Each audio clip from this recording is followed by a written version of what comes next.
I would now like to introduce elite contractor Darrell of Four Seasons Energy Efficient Roofing, Marine St. Croix, Minnesota. Morning, Darrell. Thanks, Tim.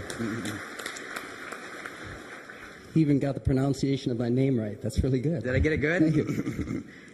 All right. How did you first learn of this project? Well, I'm kind of a product of the 60s, and I've been into the environment, energy, and recycling since that time.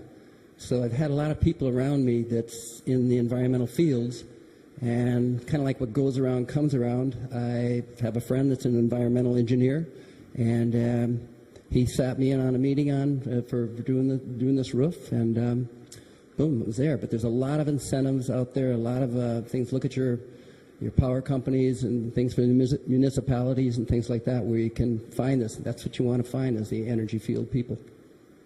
And how did you sell the duro-last cool zone system to your customer?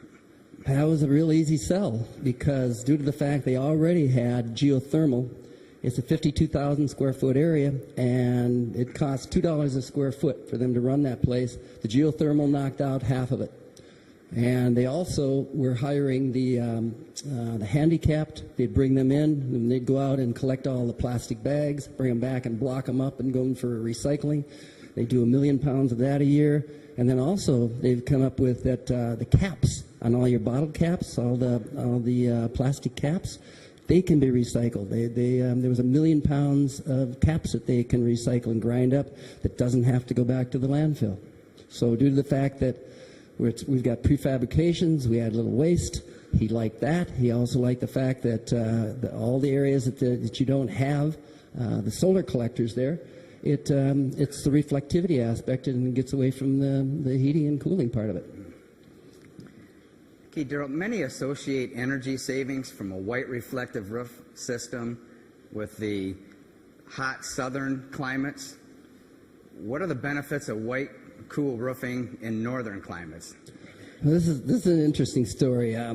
6 years ago when I started doing duro-last, because I was a general contractor and I was kind of on the fence of whether to do this or not, and my rep and friend, Scott Snye, the duro-last guy, said, come on, Darrell, come on down to this convention ad. You'll really like it. And I really, at that time anyway, I really didn't like getting in front of a bunch of groups, you know, and I didn't want to be around a big group. So, in fact, it reminds me of the Red-Green show. I don't know if anyone's ever seen that on PBS. There's the Ode to Mankind, where I'm a man, I can change, if I have to, I guess. So I said, okay, I'll go down. So in one of the breakout sessions, one of the guys was saying there's something about it was a Four Seasons roof. And I said, well, I raised my hand and I said, well, why is this a Four Season roof? I can see it in the summertime for air conditioning costs, but what about in the wintertime? And he said, well, what does your roof look like? And I said, well, normally we've had mild winters except for this one, and normally we have snow on it. And he says, that's right. What is snow? I teach winter camping. Snow is one of the best insulators there is. He said, that's right. He said, what happens is if it's 0 or 10 degrees out, that roof will be 20 degrees at the most. Whereas if you've got a black parapet that goes up, and you got your stone or whatever that the sun's hitting, if it's 0 or 10, it's going to be 40, 50, 60 degrees on it. So what